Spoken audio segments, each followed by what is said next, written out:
Hi guys, Pastor Jomel here. I pray that this sermon will encourage you and deepen your faith. Kung na-bless po kayo sa message na ito, please like and share and tag someone and let's spread the word about the goodness and love of our God. Mabuhay po. At magandang hapon po sa ating lahat. Tayo po ngayon ay magpapatuloy ng ating serye na pinamagatang Libro ni James. And by the way, before we jump into our message, gusto ko lang palang batiin at i-commend yung ating multimedia doon sa napakagandang short film. Parang 10 years ago, that was our passion, Kuya Gerald, no? Pero ngayon may mas magagaling na sa ating umaarte at nag-e-edit. Palakpakan din natin yung artista, si Kuya Jebby. Di ba? Pwedeng pang MMFF. Alright? At ewan ko saan nyo nakuha yung cast ninyo, pero ang gagaling nila, no? Okay? Muli, palakpakan natin ang bawat isa. Okay, magpapalakpakan tayo dito. Okay. Para mamatay yung germs at... So let's proceed and continue our series, Libro ni James, at pinag-uusapan po natin ang Book of James dito. At yung konteksto po ng pinag-uusapan natin dito, si James, sinusulatan niya yung mga Jewish scattered Christian. So ibig sabihin, naghiwa-hiwalay sila because of suffering, because they're being martyred, dahil pinapatay sila. And of course, kapag nakakaranas ka ng suffering, ang tendency natin is to complain or to question God or manlamig. Sasabihin na, bakit ganito ang pagiging Kristiyano? Akala ko ba pag nag-born again ako, gaganda ang buhay ko. But during their time, it's the opposite. That's why he was writing to the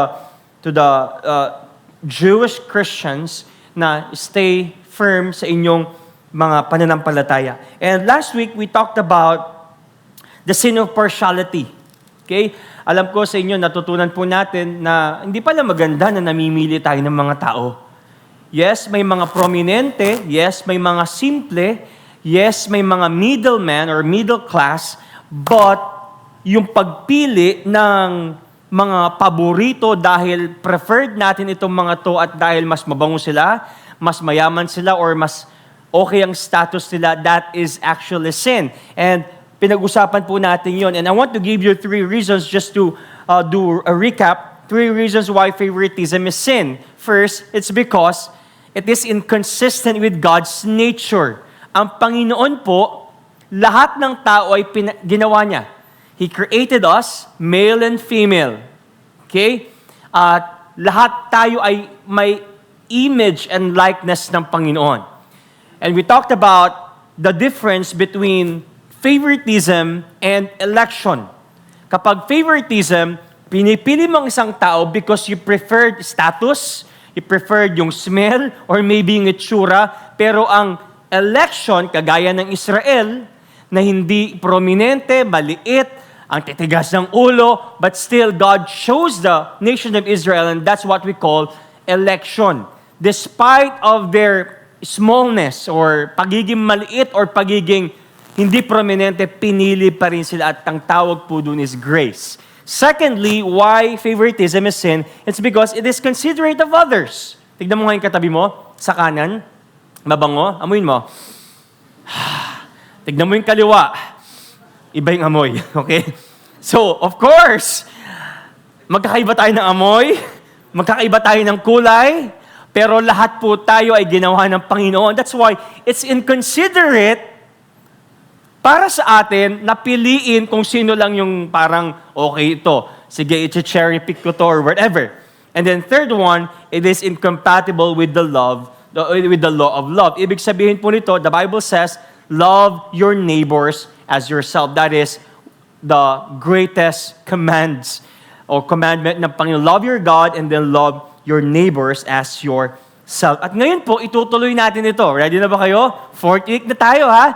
Okay, James chapter 2, verse 14 to 26. Ngayon, yung binasa natin na earlier verse, doon sa chapter 2, ay may kinalaman sa babasahin natin ngayon. Dahil si James, nirebuke niya yung sin of partiality.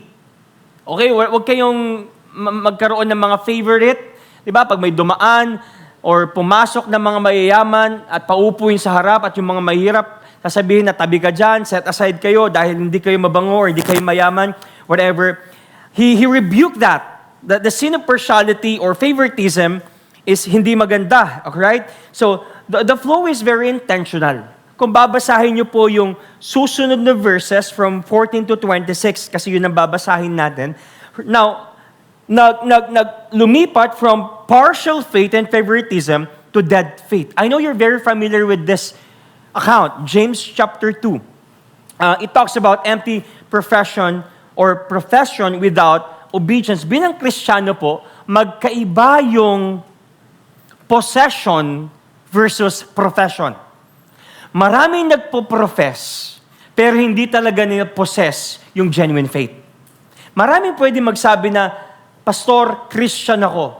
Pastor, born again ako. Lord, naniniwala ako sa iyo. They profess, but they do not really possess the character or the Christ-likeness or yung tunay na faith. Remember Matthew chapter 7? Hindi lahat ng tumatawag sa aking Panginoon ay kilala ko. There's a big difference between professors.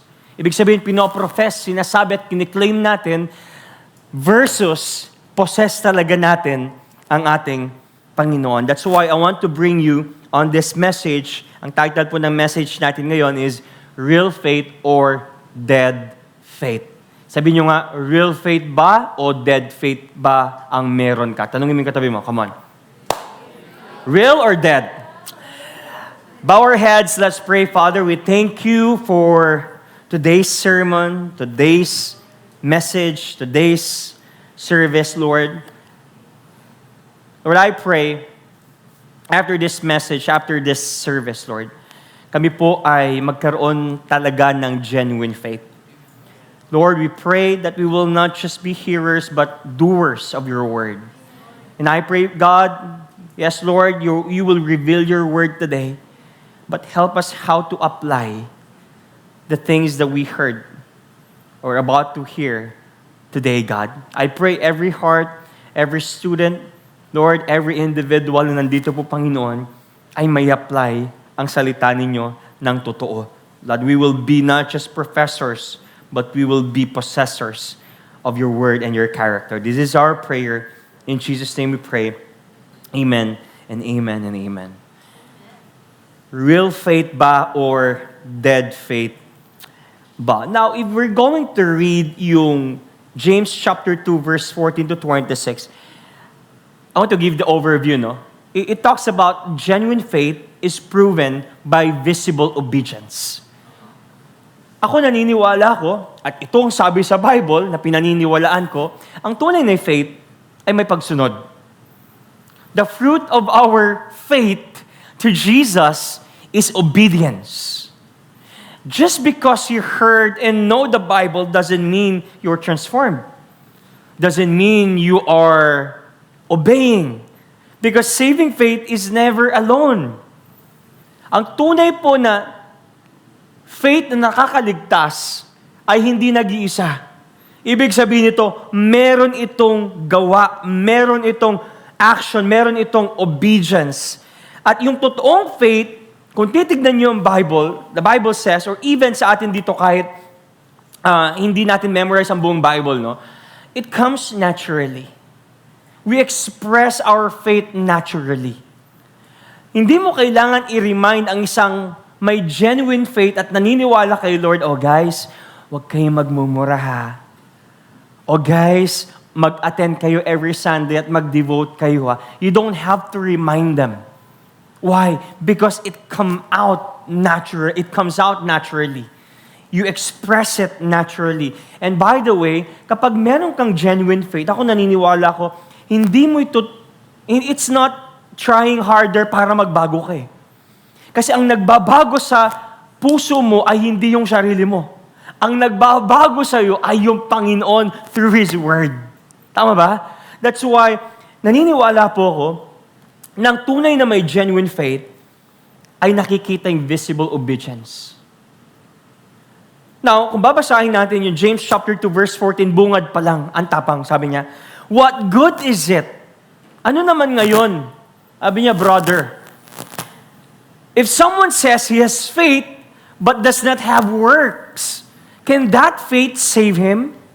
So parang tinatanong dito ni James. Of course, ang susulat dito si James, the brother of Jesus. Sabi niya, brother, ano ngayon? Kung sinasabi mo na meron kang faith, sino dito may faith, by the way? Kay Jesus. Sinasabi ni James, pare, guys, ano naman ngayon kung may faith ka?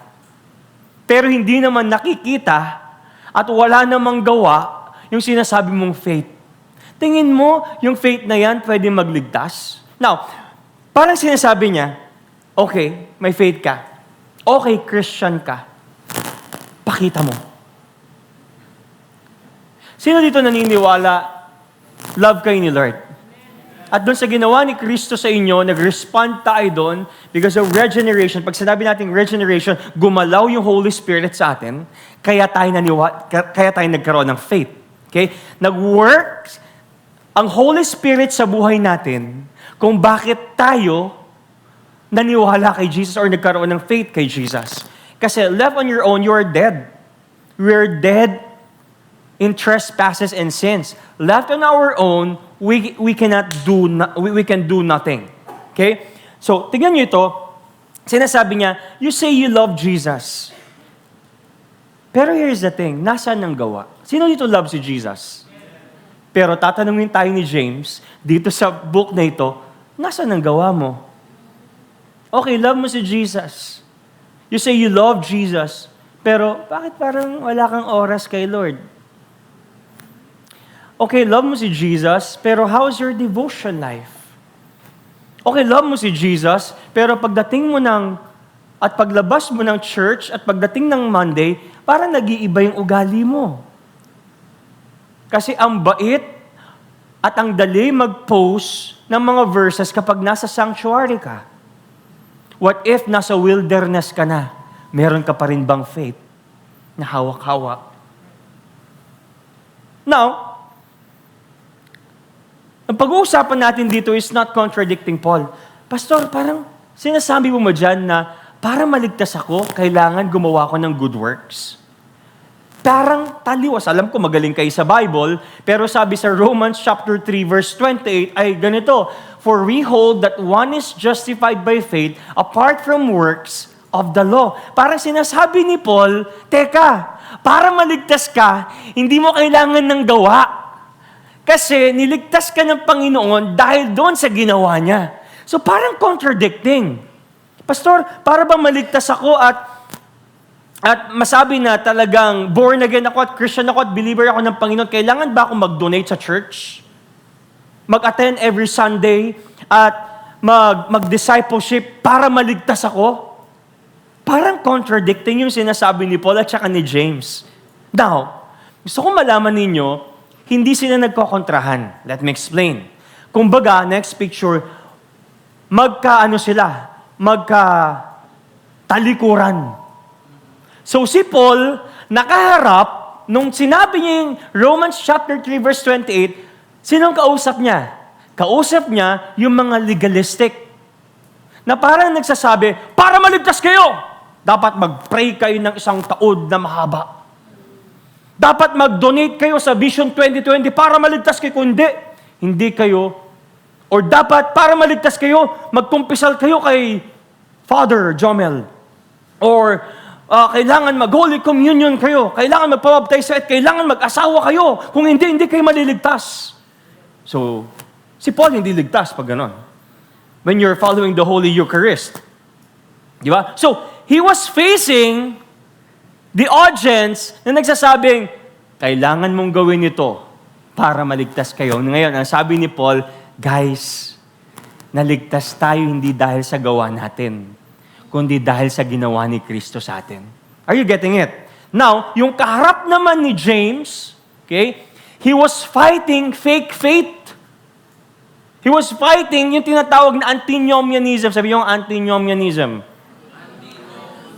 Anti meaning against.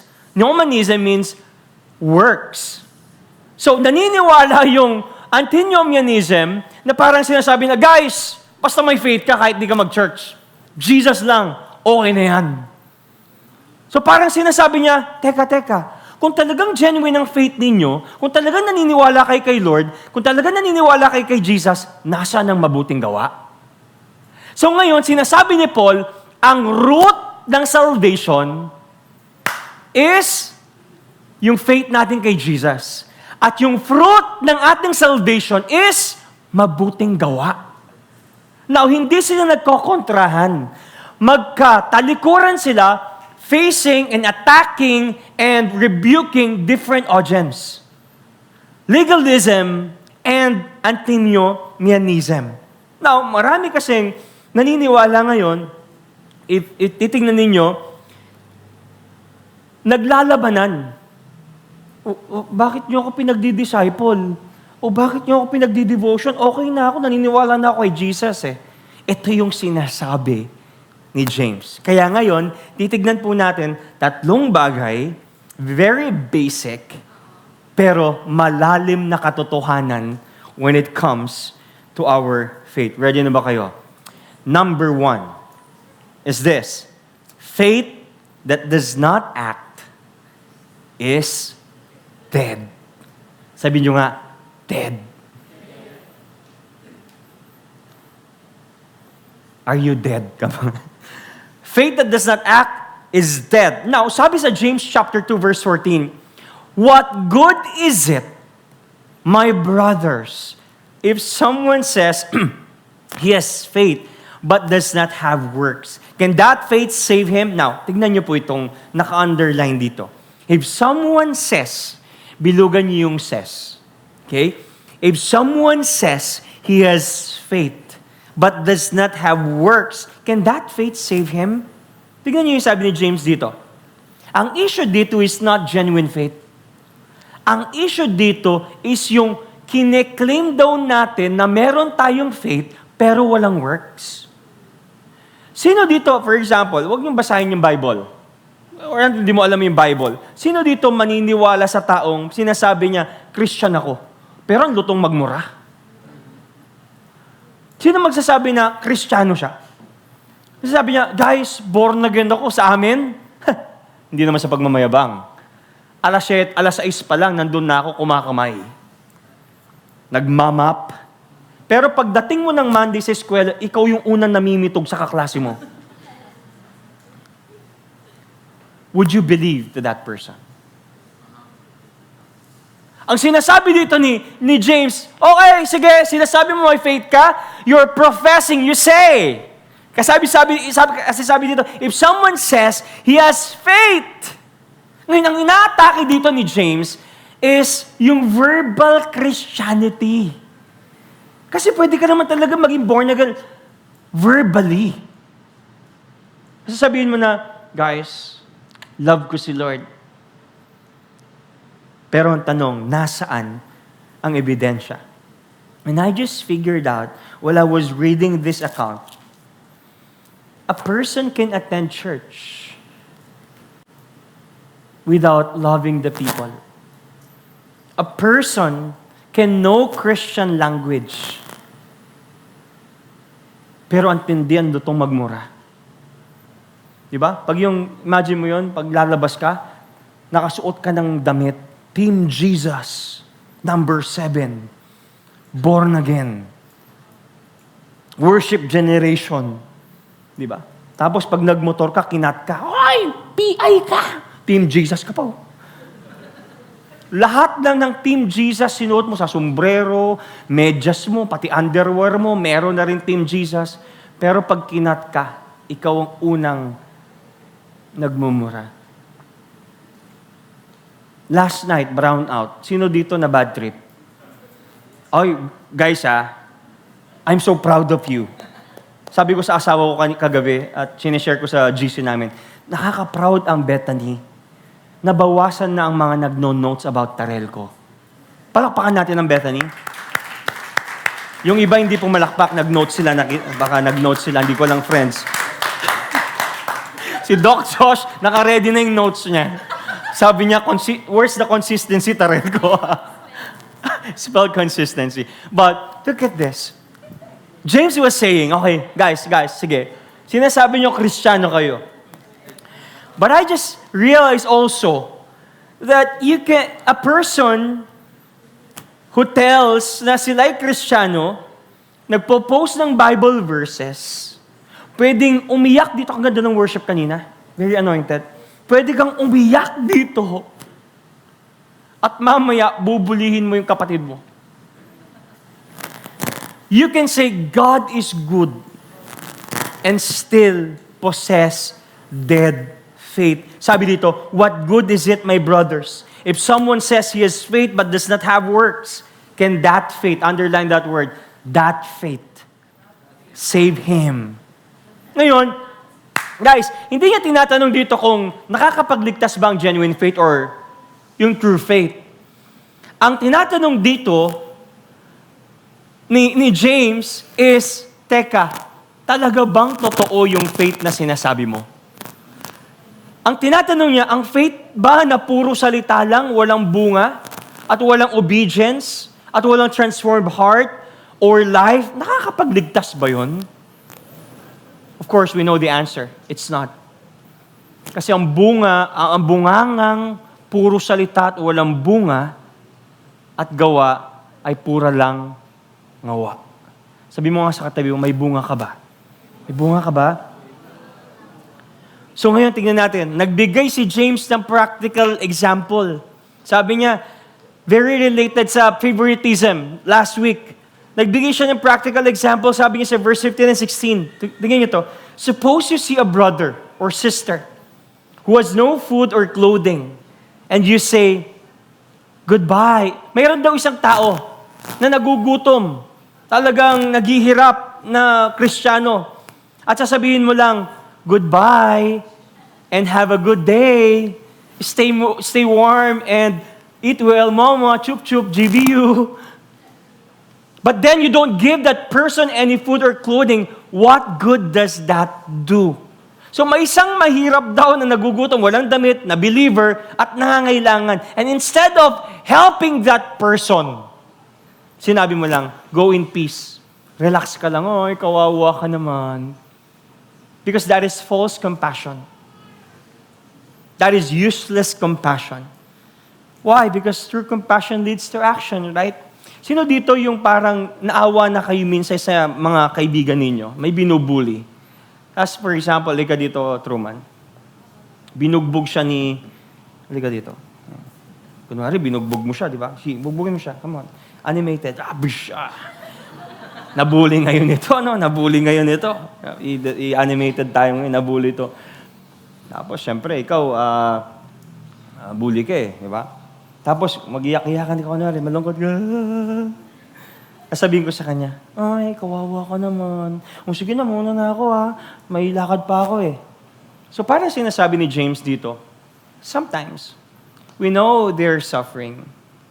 We know they're experiencing circumstances. But true compassion leads us to action. Anong gagawin ko kung talaga may compassion ako? Pag-pray ko siya, yes. Samahan ko siya, yes. And then of course, I have to report the incident para masolusyonan yung bullying. At tatawagin kong ERPB. Hindi niyo napanood yun. Teach you a lesson. Okay. That's true compassion. Ang sinasabi dito ni James, very practical. Nakita natin na naghihirap. Nakita natin na nagugutom. At sasabihin, okay, guys, mauna na ako sige, alis ka na. That's not true compassion. It's very practical. Okay na, kuya? Why? Because faith that works is a faith with works. Faith that works is a faith that works. Now, tignan niyo po itong part na to.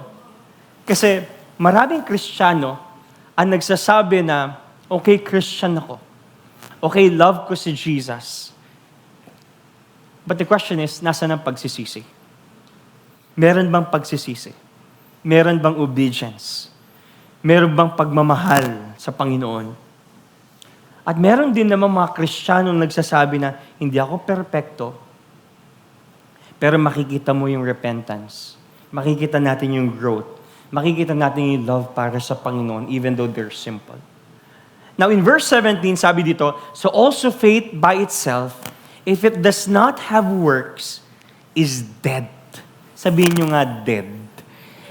Sa Greek, ang ibig sabihin ng dead is nekra. Okay, tignan mo yung katabi mo. Okay, hindi naman siya nekra, right? Tisay siya, okay? Yung mga nag-swimming, yan, naging nekra. Okay? But the Greek word for dead is nekra. Ibig sabihin, kaya nga merong salitang necro something. Alam natin yung patay. It means lifeless, useless, or inactive. Now, sinasabi niya dito, sabi ni James, James is not saying, mag-work daw tayo para maligtas tayo. Ang sinasabi ni James dito, teka, yung good works mo actually reveal kung buhay ang faith mo o hindi. Paano natin malalaman na ang tunay na faith ay totoo? It produces generosity.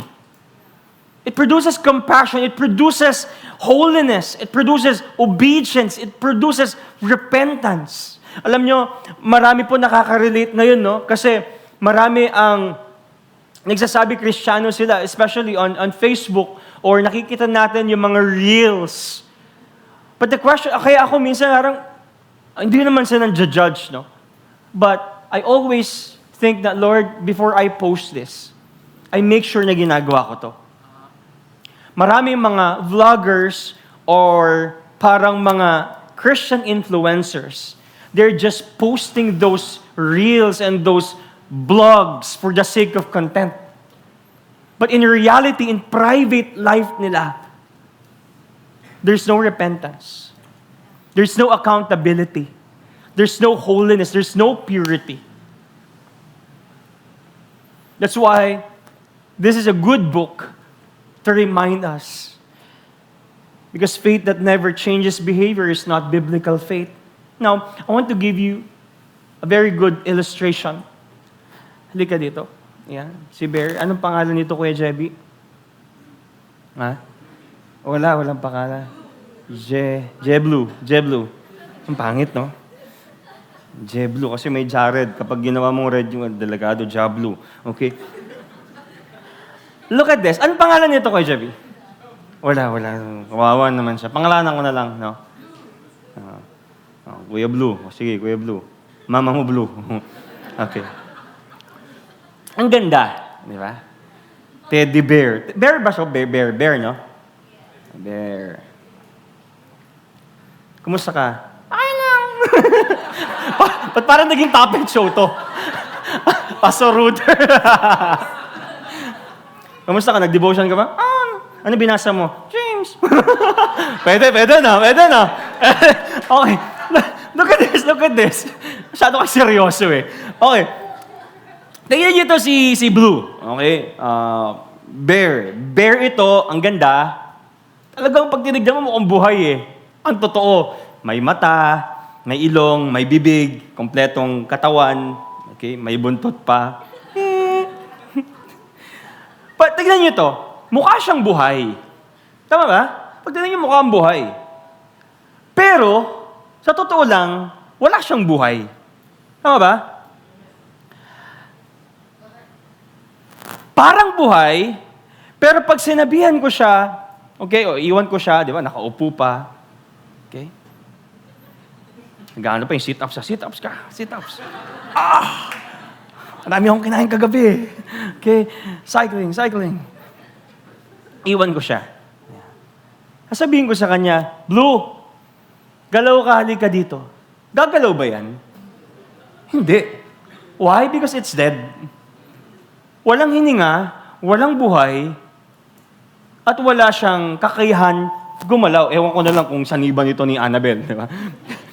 But, kung titignan natin ito, mukhang buhay, may kulay, it looks good, kompletong kanyang parts, kompletong katawan, ang cute niya, pero pag sinabi ko sa kanya, kuhanan mo nga ako ng kape doon sa Kapeteo, it won't move.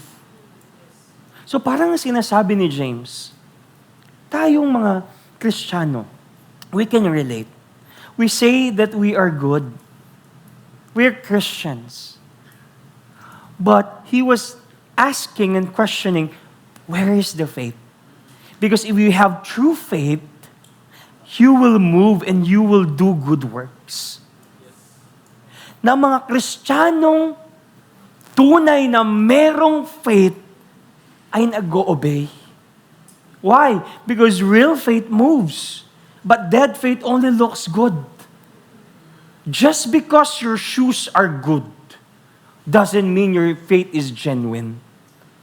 Just because you are good at serving, or maybe you are good at communicating, doesn't mean you have genuine faith. Alam niyo po, nakakalungkot, no? Because this is extremely relevant today. Kasi maraming tao po, sa totoo lang, alam ang worship songs. Alam nila ang mga trending na kanta ni Forrest Frank. But in reality, they don't know the scripture. And that's very sad. A lot of Christian contents today, sobrang sikat. Pero we don't apply holiness sa buhay po natin. We post God first, but still we live worldly, privately. So James destroys cultural Christianity. Para sinasabi niya, okay, sa label, sa papel, sinasabi mo evangelical Christian ka for the sake. Nasasabi na, nag-attend ako dyan sa Bethany. For the sake na, you know Hillsong? Oh, yan yung pinapakinggan ko din pag nalulungkot ako. But in reality, you don't know the scripture. You don't know God. Marami sa atin dito, nabasa na lahat ng blogs. Nabasa na lahat ng encouragement. Finalo mo lahat ng mga posts or yung mga trending na mga influencers to know those information. Alam ko na yan eh. But the question is your faith really genuine? That leads me to point number 2, because faith that is only information is demonic. Alam niyo po, tatapatin ko po kayong lahat. No? Even I, minsan nasasway ako. One of my dreams, kung may lalabas man na genie dito, Sir Josh, is sana tumalino akong tumalino. Yung knowledge ko, yung mabilis ako magbasa. Yung isang book, 1 minute matatapos ko na. Yun ang gusto ko. Kasi parang gusto ko lahat basahin yung book eh. So, pag, and then naiintindihan ko siya. That's one of my tendencies. Gusto kong gawin, basahin lahat, aralin lahat. Especially the scripture, and especially yung mga commentaries and yung mga theological books, systematic theology books, etc. Lord, kung meron na akong kapangyarihan, mabasa ito in 1 minute, sige please.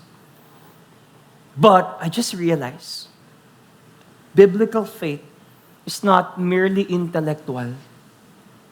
It's not mere mental assent or just knowing truth. I just realized na ang tunay na faith is about trust and surrender sa ating Panginoon. Marami dito, memorize ang Bible. You know the Bible characters. Memorize natin ang iba't ibang mga versions ng Bible or maybe ang buong Bible. I don't know. But I just realized, pwede mo palang i-memorize ang buong scripture but still not obeying the will of God. James chapter 2 verse 18 to 20. Sobrang sharp nito. Tignan nyo. But someone will say, you have faith and I have works. Show me your faith apart from your works, and I will show you my faith by my works. Okay, may nagsasabi daw na, okay guys, meron akong faith. Okay, sige, nagsasabi, may faith ka. Pero pakita mo sa akin yung faith mo. Kasi ipapakita ko sa iyo yung faith ko at may gawa. In verse 19, you believe that God is one. You do well. Ang galing mo.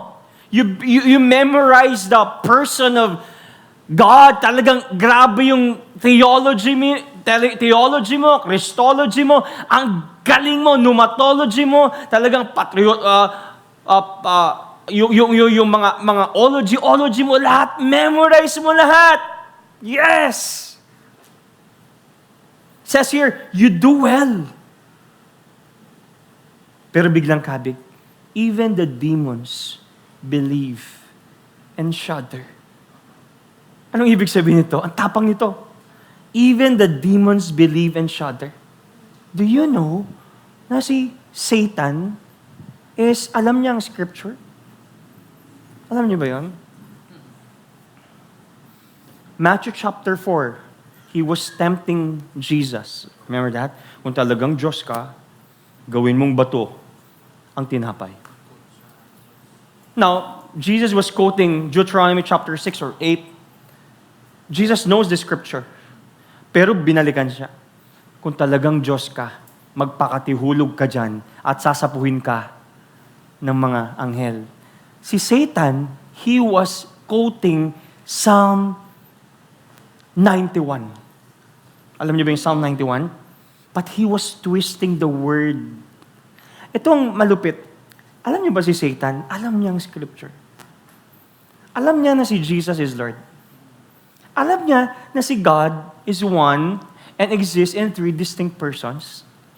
God the Father, Son, and the Holy Spirit. In fact, si Lucifer nga siya eh. Worship director siya nun, Kuya Jason. Kaya nakakatakot ang worship. Director. Diyan ang worship. Punong-puno ng pride dyan. Yan ang ginagamit ni Satan. Master niya yan. Ha? Alam kong kilitin ito. Sabihin mo, mas magaling ka sa technical. Delikado ang worship. But tayo napunta doon? He knows the scripture. He knows theology. Takot nga kay Lord eh. Takot. Sabi dito, even the demons believe and shudder. Ngayon, yung salitang believe dito, underline it, it refers to intellectual acknowledgement. Meaning, alam ng demonyo that God exists, alam ng demonyo that Jesus is Lord, alam ng demonyo that judgment is real, and this is one of the most terrifying verses in James. Alam niyo kung bakit? Because even demons have right theology. Accurate doctrine, but still, they don't follow God's word and they twist it. They have knowledge about God, yet they do not worship God. Sino dito alam ang word ng Panginoon? We know. But the question is, do we follow and obey God's word? They know all these things, yet they are still demons. What does this mean? Knowledge and intellect alone do not save. Because faith is not just agreeing that God exists. Alam niyo, marami sa atin dito, ma-attend tayo ng BDJ, no? May mga discipleship groups tayo. But, how do we apply those information? How do we apply those what we heard from podcast? Kahit gaano pa karaming podcast ang pakinggan mo, YouTube, sermon, books, everything. If you do not do what you know, that is useless. Kasi pwede pala na ang isang tao, he knows systematic theology. Talagang galing ng systematic theology mo, ang galing mo makipag-debate. You know and memorize verses. You defend doctrine online. Talagang grabe pag yung, di ba? Pero kinuha mo lang naman kay AI. Labanan ng AI to. AI dito, gagamitin niya. Sagutin mo to. Sasagutin din ng AI. Oh, AI na naglalaban, no? And still not truly belong to Christ. I want to ask everyone, and assess yourself right now. Heart check. Yung bang faith na meron po tayo ngayon is saving faith. Hindi ko kayo tinatakot. I just want to make sure, even me, even I, just because I'm preaching here, I'm saved. Doesn't mean I'm saved. Just because you're serving here or leading or preaching doesn't mean you're saved. Now, tignan natin ito. Because these are the elements of saving faith. I know, alam nyo na to, yung tatlo, notitia, assensus, and fiducia, right? Now, let me explain this. Tignan ninyo, let's evaluate kung talaga bang saving faith yung meron tayo. First one is notitia. Sabi nyo nga, notitia. Notitia. Pag sinabi natin notitia, it refers to the content of faith. Okay? By the way, marami pong klase ng faith. Iba't ibang klase ng faith. Pero ang tanong dito is, ano yung content ng faith natin? Ang faith po natin is nakadiretso kay Jesus Christ. Kasi sa katabi mo, meron kang faith. Tignan mo yung katabi mo, may faith ako sa'yo, nalilibre mo ako mamaya. That's what we call faith. Pero ang faith natin, in order for us to be saved, is nakadiretso kay Jesus Christ. Jesus Christ is Lord. He is God. God exists in three distinct persons. Father, Son, and the Holy Spirit. And yung faith natin is, of course, coming from hearing and hearing the Word of God. We read Genesis chapter 1 hanggang Revelation chapter 21, 22. Anong unang salita sa Bible? In. Anong huling salita sa Bible? Amen. Alam natin yon. We have 66 books, 39 books ng Old Testament, 27 books ng New Testament. Ilang authors meron tayo? 40 authors, different occupations, iba't ibang era. Ilang years na buo ang Bible? 1,500 years. And then, sa ilang continent na buo ang Bible? 3 continent, Africa, Europe, and Asia, and etc. We know that. We know the Scripture. This is our content. And if you're going to read the Scripture, ang sentro nito si Jesus Christ. Chapter 3 pala ng Genesis ng fall, lumabas na si Jesus Christ at hanggang dulo si Jesus Christ pa rin ang bida. At bumaba si Jesus Christ para paalam sa mundo kung gaano tayo kamahal ng Father at iniwan sa atin yung Holy Spirit. We know those theology. That's the content. But if your content is Jesus is just a prophet at kami lang ang magliligtas kapag nandito kayo sa loob ng church namin. Pag dumating, lilipad, di ba? So, wrong content. Now, you know the content. Sino dito alam na yung content? Good! We know the content, but second one is a census. It is the conviction that the content of our faith is true. Here's the thing. Naniniwala ba kayo dun sa content na binabasa natin? You know Jesus Christ is Lord. You know God exists in three distinct persons, Father, Son, Holy Spirit. God says, Jesus Christ said, go and make disciples into all nations. Man shall not live by bread alone, but in every word that cometh from the mouth of God. Do you believe that? Question is, kung pinaniniwalaan yun, ang tanong is this, ginagawa ba natin yun? Do you have the conviction to say, Lord, I do this because you said it in your word? And then last one is fiducia. Fiducia refers to personal trust and reliance. Alam nyo guys, ano ang kaibahan ng tunay na Kristiyano versus Satan? Si Satan, naniniwala siya dun sa number 1, sa notitia. Pero wala siya ng number 2 at number 3. Wala siyang conviction na gawin at paniwalaan at pagkatiwalaan ng Panginoon natin, ang Diyos natin. If you only possess number 1, there is something wrong. Sabi mo sa katabi mo, 1, 2, 3 ka ba dyan or 1 lang? Okay? Guys, meron naman, assensus lang, may conviction sila, pero sinasamba nila yung cellphone nila. Or yung jowa nila. But the content of our faith is Jesus Christ. Alam nyo guys, why I'm telling this? Because today we are so confused. between information versus transformation. Just because you are informed doesn't mean you are transformed. Marami sa atin, guys, yung iba sa atin dito, wala nang gana makinig. Why? Because may AI naman eh. Pwede ko namang i-AI yan, de-devotion ko na lang yan eh. But the real question here is this. Yung bang information na natatanggap mo, nagtatransform ng buhay mo? Especially, the danger of social media. Pwede ka nang hindi mag-attend dito supposed to be eh. Diba? Note ka na lang ng YouTube. Mas maganda nga, mas magagaling yung mga preachers doon. Mas maganda yung music.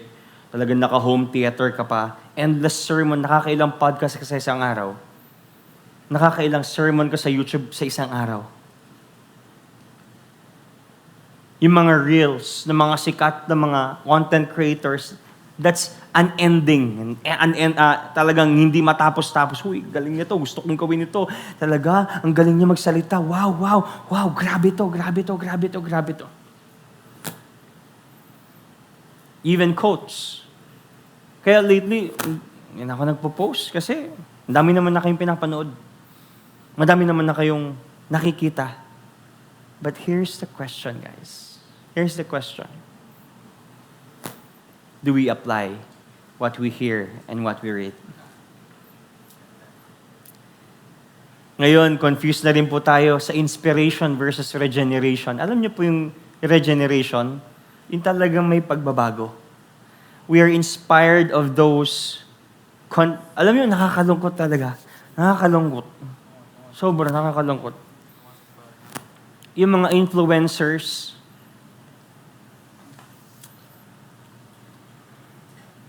bilang Kristiyano, tignan nyo to. This month, we are celebrating Pride Month. 1 month yun, 1 month. Kasi ang haba eh. 1 month. At tingnan niyo yung mga post. Thousands and hundreds of thousands of likes and shares. But when the church posts that corrects that, we're being bashed. Or parang hindi katanggap-tanggap. Kaya pinag-uusapan namin ni Pastor Gerald, sa era natin ngayon, Pastor, bakit pa ngayon ako na-install na maging pastor? Ang hirap magpastor sa generation ngayon na ito. You can be inspired with those posts momentarily and still no repentance. We're so confused right now. Church attendance and discipleship. Pwede po kayong mag-attend dito.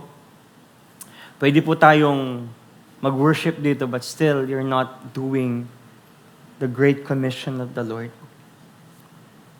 Andyan pa ba kayo? Parang tahimik ka. I have to address this with all my heart. Kung kokonti man yung mga mag-a-attend dito, at least, I've shared the truth. Because you will never hear this kinds of words from your friends. Nakakalungkot dahil yung generation ngayon, ang nagiging masama na is yung mga nagsasabi ng totoo. Christians and preachers and those people who have genuine faith are being gaslighted dahil of validating their emotions. And that is not normal. That's not natural. Babaan ko lang yung boses ko para hindi nakaka-offend. But I have to share this.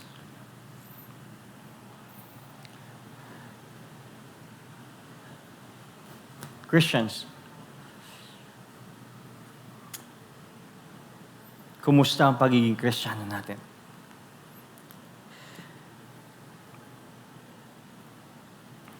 Tahimik.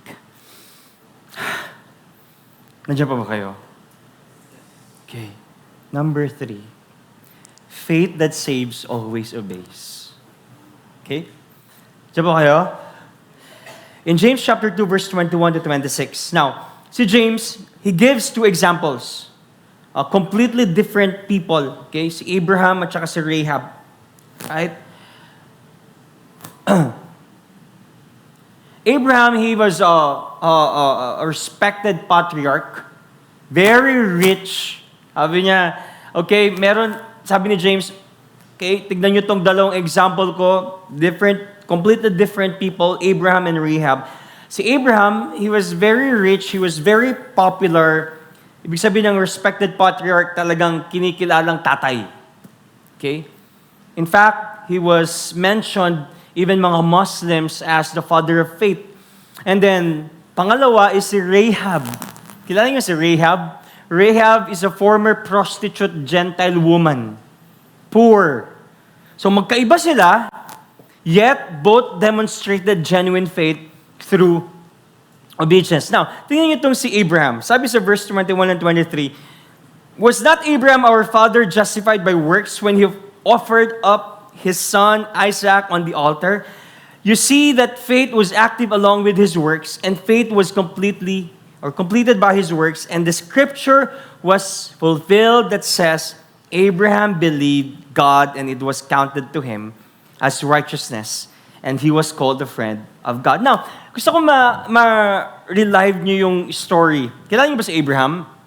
Okay? Si Abraham, ay asawa niya si Sarah. Okay, they were praying for baby. Pero nakakilala si Lord, nakilala niya si Lord yung Genesis chapter 15. Ay pinangako sa kanyang Panginoon, sabi niya, you will be the father of many nations. And then, sabi niya, magkakaroon ka ng maraming anak. Ang makulit dito, paano ako magkakaroon ng maraming anak or magiging father of many nations, wala nga ako ni isang anak. So they waited for how many years? 25 years, 75 siya, pinangakuan. Imagine, may lolo ba kayo 75 years old? Sasabihin, simula ngayon, magkaka-baby na ako. Ay, hindi pala, baligtad pala yun. Magkaka-baby ka. Oh, sige po, Lord. 75 years old. But dumaan ang mga taon, 25 years, bago sila nagka-baby. Si Sarai, 65 years old. 10 years gap sila. Okay? At nanganak si Sarah, anong edad? 90. Imagine mo yun, no? 90 years old, sasabihin niya kay Abraham, Abraham, bilan mo nga ako ng PT dyan sa Mercury Drug.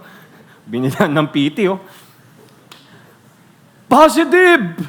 Nagkaroon sila ng baby, Isaac. Di ba? 90 years old, 100 si Abraham. And then, one time, nung naging 12 years old na si Isaac, sabi ng Panginoon sa kanya, ialay mo yung kaisa-isa mong anak na si Isaac. Umakyat sila ng bundok at nang papatay na niya, biglang may narinig siyang may lumabas ng ram. Now, here's the question. Tatanungin natin dito, bakit ginawa ito ni Abraham? Ginawa ba ito ni Abraham para maligtas siya? Or dahil ligtas na siya? Here's the thing. Hindi naligtas si Abraham dahil inalay niya si Isaac. Inialay niya si Isaac dahil tunay ang pananampalataya niya sa Panginoon. And we can relate, guys. We're doing these things. We're serving the Lord. We're loving other people because we are saved. We're loving other people not to be saved. We're giving our tithes and offering not to be saved, but because our faith is authentic. Now, on the other hand, si Rahab, sabi sa verse 25, in the same way, was not also Rahab the prostitute justified by works when she received the messengers and sent them out by another way? Now, I don't know if you're familiar with the story of Rahab. Kilala niyo ba si Rahab? Rahab is a prostitute. Kung titignan niyo yung scripture sa Joshua chapter 2, nagpadala sila Joshua ng mga tiktik. Okay? Ngayon, pumunta yung mga tiktik na pinadala ni Joshua sa bahay ni Rahab. Ngayon, hinahunting itong mga tiktik na to. Nung hinahanting na yung mga tiktik na pinadala ni Joshua, Sabi niya kay Rahab, nakita mo ba yung mga tiktik? Ay, opo, nakita ko na po sila. Pero umalis na po sila. Pero ang ginawa ni Rahab, tinago niya talaga sa bubong. Now, here's the thing. Pastor, bakit na-mention si Rahab na matindi ang kanyang faith and nagsinungaling naman siya? That's a question. Ang tanong, bakit pinuri si Rahab sa Hebrews 11 and James chapter 2 kung nagsinungaling naman siya? Here's the thing. James uses Rahab to show that genuine faith acts. He's not teaching us how to lie, but he's teaching us how living faith obeys. James was commending Rahab not because of her lie, but because of her true faith, following the will of the Lord. Her actions prove her faith. Her faith was real. That Rahab showed her faith by risking her life to obey God. That's why in verse 24, sabi dito, you see that the person is justified by works and not by faith alone. Sabi mo nga sa katabi mo, kumusta ang gawa mo? Kumusta ang gawa mo?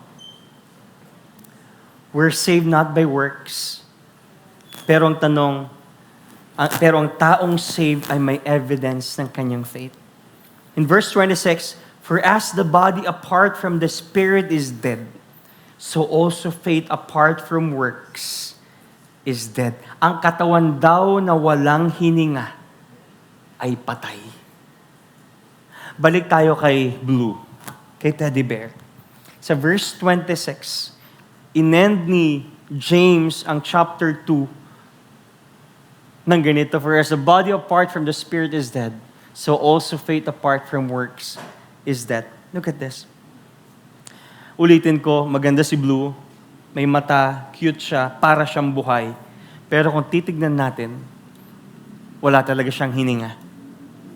Wala siyang kakayahang gumalaw. And let's ask ourselves, Lord, am I just a professor Christian who tells the world, I'm a Christian, but I don't have works? Kasi ang tunay na may genuine faith ay may ebidensya ng paggawa. Sino dito nagsasabi ng Panginoon ay holy? And we ought to be holy because God is holy. God is pure, and therefore, let's pursue purity. It says here, faith without obedience is spiritually lifelessness. And we can imagine and we can think of Jesus himself. We see the perfect example of what living faith looks like. Ang Panginoon po, si Jesus Christ, Diyos siya, pero nag-submit siya sa Father. He submitted to the will of the Father. He died for mankind. He loved us sacrificially. He served us practically and endured faithfully. That's why today, we do not work for salvation. We work because we have been saved. Amen? Kaya po gusto kong baguhin yung idea natin. Gagawa tayo ng mabuti, hindi para tayo'y maligtas. Gagawa tayo ng mabuti kasi tayo ay niligtas na ng Panginoon. Kaya, yung mga katabi nating mababait, hindi yan nagbabait-baitan para sila'y maligtas at gustuhin ninyo. Sila'y naturally mabait kasi tayo'y niligtas na. Amen? Sabi mo nga sa katabi mo, simula ngayon, magpakabait ka na. Diba? Kasi ligtas ka na eh. Ang taong hindi mabait, hindi ligtas. Grace does not produce passivity. Grace produces obedience. Guys, before I end, this is heart check, guys. Alam ko yung iba dito inaantok at hinihikaban ako. But this is very... Ayoko kasing magsigaw-sigaw eh. Baka lumabas sa condemnation eh. So I have to lower my voice, make it boring, and make it heart check. Okay? Anong preaching ni Pastor? Boring ako. It is heart check. And you know what, guys? While I was doing this sermon, I came up with this conclusion. Sino dito Christian na? Okay, Christian. Okay, yung iba parang lang, okay. But look at this. The world is, I just realized and I came up with this conclusion last. The world is so tired of Christians with loud theology, but absent of holiness and compassion. Alam nyo guys, punta kayo po sa Facebook. Ang daming magaling mag-theology. Ang daming ebas. Kasi nga, sa totoo lang, ang bilis naman gumawa ng vlog sa ChatGPT. Gawan mo ako ng vlog. O post ko tong ganitong notion. Gagawa ko ng vlog about sa mga corrupt ng politika with right theology and gawin mo siyang biblical. Ang bilis nun eh. Kayang-kaya ni ChatGPT yun. But here's the thing. Without posting those, or after posting those vlogs, how is our heart? Sa totoo lang po, pagod na ang mundo sa mga Kristiyano nagsasabing, dapat ganito, dapat ganyan. Question is, how's our integrity? And I pray that we will walk the talk. Nalakaran natin yung mga sinasabi natin. How is our integrity with our relationship with our boyfriend and our girlfriend? Sino po nagsasabi dito na ang integrity dapat pinopursue? And you're telling to the whole world, I love Jesus. But when you are in private place with your girlfriend, how's your purity? How's our forgiveness? Alam niyo ba, when you say that you're a Christian, alam niyo po ba when you say that you were a born-again Christian and you were a follower of Christ, you believe to Jesus and to His finished work. Ano yung isa sa mga finished work ni Christ? He forgave mankind. That's why if you're telling that you're a Christian, it means you're also ready to forgive the people. And if you're telling that you're a Christian and you cannot forgive your brother at school, and still making those GCs, something wrong. Compassion. Kumusta ang mga Kristiyanong compassionate? Alam nyo ngayon, sobrang desensitized na mga tao. Sa gera, sa mga nanlilimos. Kaya minsan, pag yung mga nanlilimos, di na tayo nagbibigay eh. Kasi desensitized na tayo or normal na sa atin yung mga taong nasasaktan. Parehas lang yan. Wag na lang. Isipin ko na yung sarili ko. How's our humility? And what guys, sobrang pagod na ang mundo doon sa mga politikong angas. We need people who are humble and consistent. Last question I have to raise, and then we're done. I want to challenge everyone. Has your faith transformed your life? This is a very good question. Kasi ako naniniwala po kung ang tunay na faith, binabago ang behavior natin. Does your faith affect your behavior? Is there visible evidence of transformation?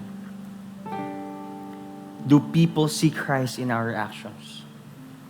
So, let's evaluate ourselves and let's be that kind of Christians na sinasabi ni James.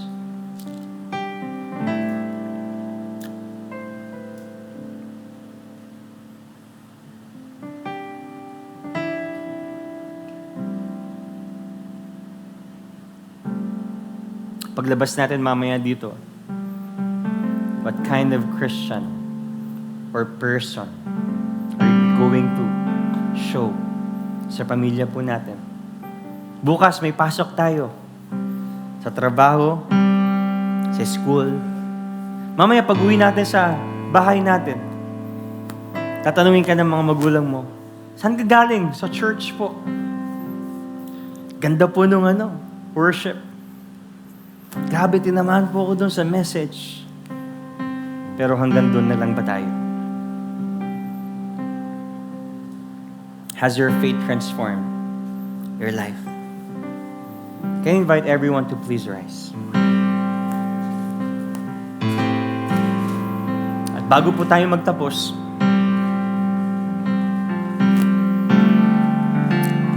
I just want you to reflect. Still have plenty of time. Just reflect. Lord, kayo po ang nag-i-increase ng faith. Lord, kayo po ang nag-guide ng buhay ko. Gusto ko po maging straight Christian, Lord. Gusto ko pong maging masunurin na Kristiyano. I want to change, Lord. Change my heart.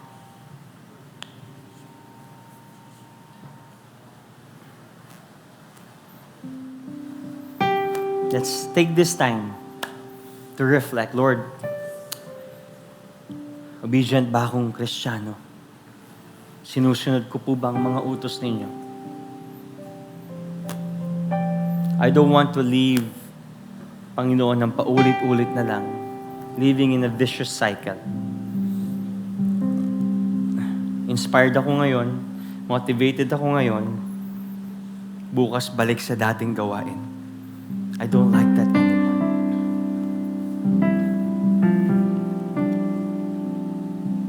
Has your faith transformed your life? Because it should be. It should change your life. The way you talk, the way you live, the way you respond sa ating Panginoon.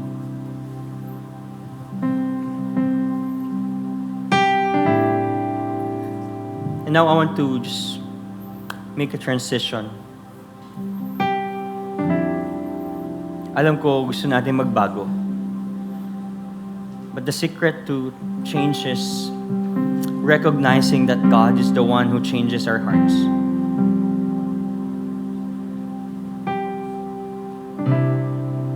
Pag-uwi natin sa bahay mamaya, harap natin ang pamilya natin. Show your faith. Show your genuine faith. Especially to your dad. Medyo corny. May chat siya or text siya kung nasa abroad man siya or nasa bahay man siya. But go to your dad and appreciate him. The way you appreciate the Father in heaven. Kasi yung love ng Father na binigay kay Jesus ay binigay sa atin ni Jesus. So we can love other people as well.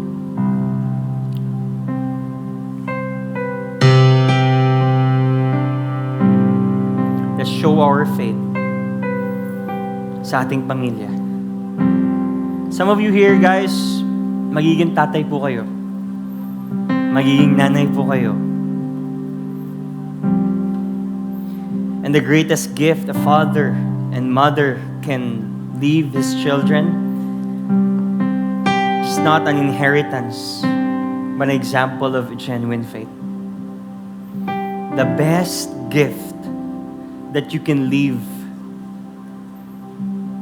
to your campus, maybe to your relatives, to your workmates, it's not inheritance, but an example of genuine faith. So later, I encourage everyone, puntahan natin yung mga tatay natin and say, Happy Father's Day. Just want to give honor and honor our fathers who mentored us, who loved us.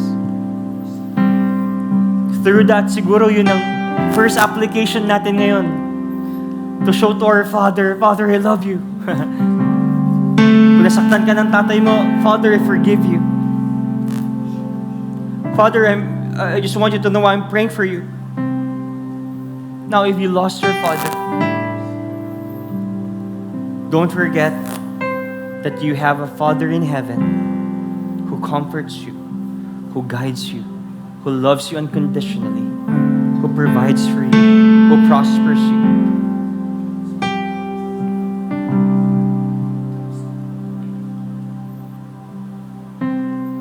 Siguro yun ang application natin today. Go to your father, maybe text them, love them, and show your genuine faith. Dad,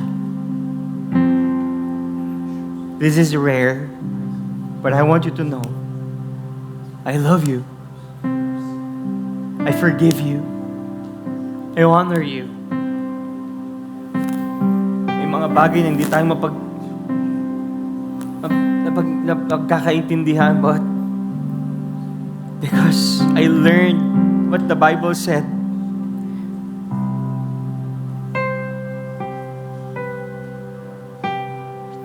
The faith that works ay yung faith na may gawa.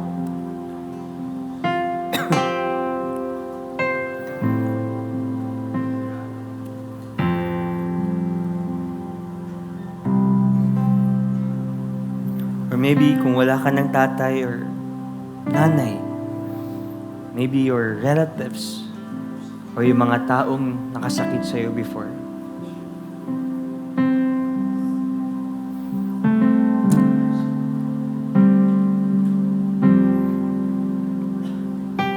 And I just want to take this opportunity to give honor to our fathers. Pastor, wala namang ginawang maganda sa amin yung tatay ko eh. Imposibleng wala.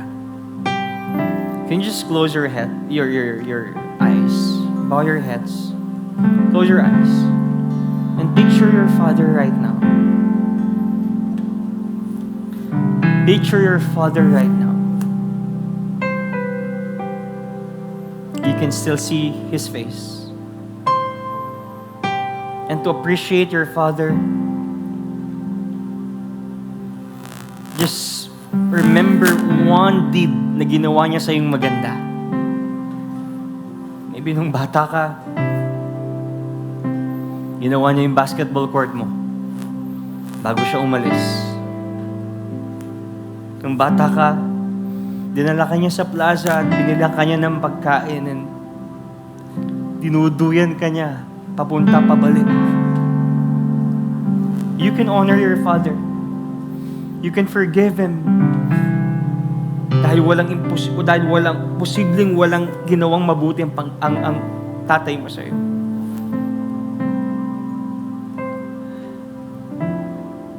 Now, picture him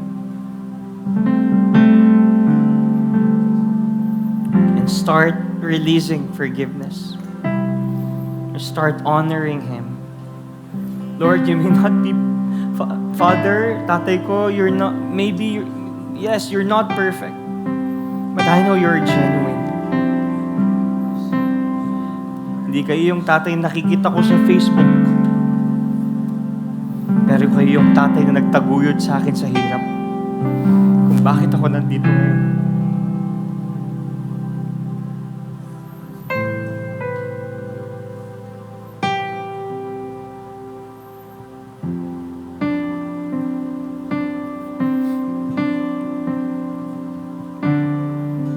Now, if you cannot forgive your father, if you cannot honor your father, can you just picture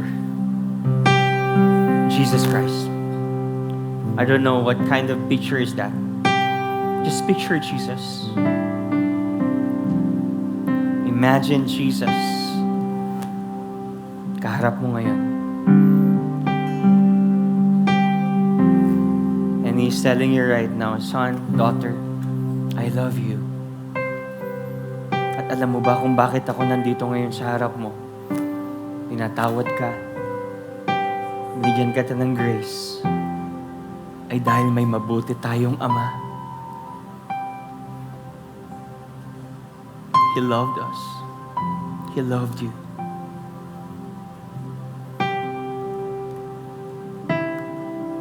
Ang Ama ay nagpadala ng kaisa-isa niyang anak so that our sins will be forgiven. Imagine your sins. Nagrebelde ka. Dahil mong ginawa. But still, all your sins were forgiven and washed out because of what Christ has done. And use that as a leverage to love your Father, to thank your Father, to forgive your Father, to honor your Father.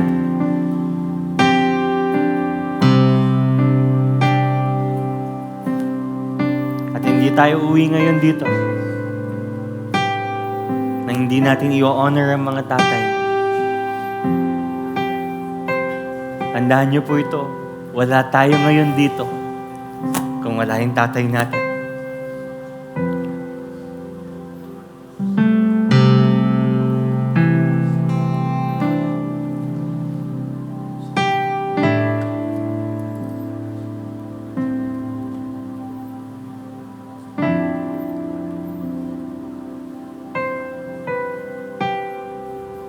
Di man siya ganun ka-perfect.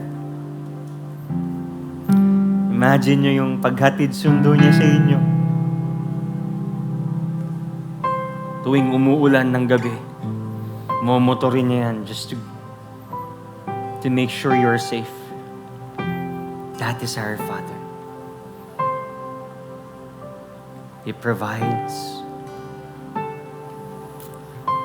Now, let's take this moment, this opportunity to pray for our Father.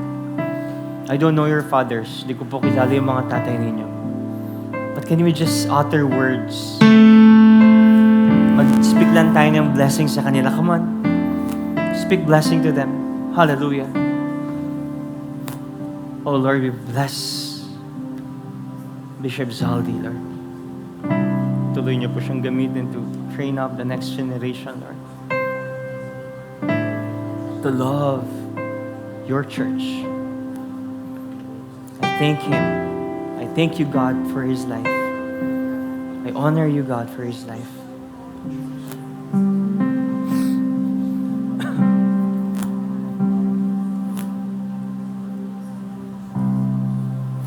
Hallelujah.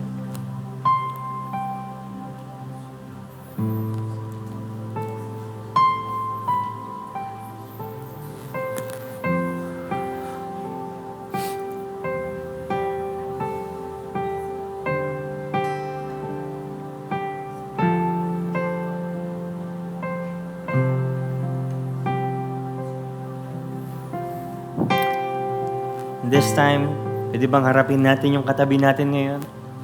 Start ministering to them. Pray for him. Show goodness, kindness. You can hug him. You can hug her. Pray for him. Come on. Hallelujah.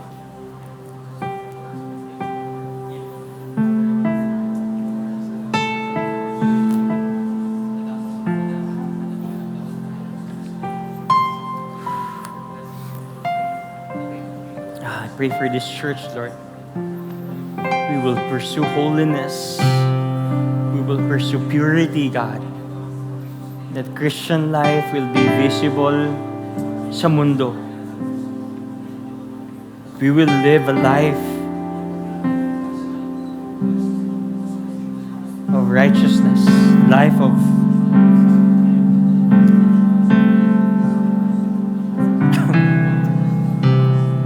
salamat po, Panginoon. We honor you, Lord.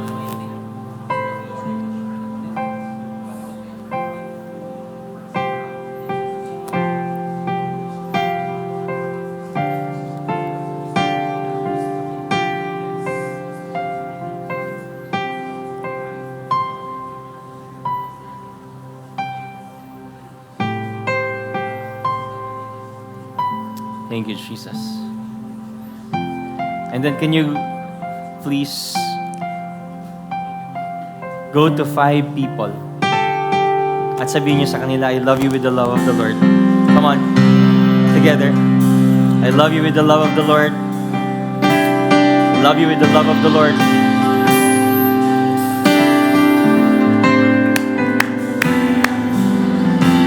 Come on, show goodness, show grace, show mercy. Love you, brother. Love you, brother. Come on, show your genuine faith.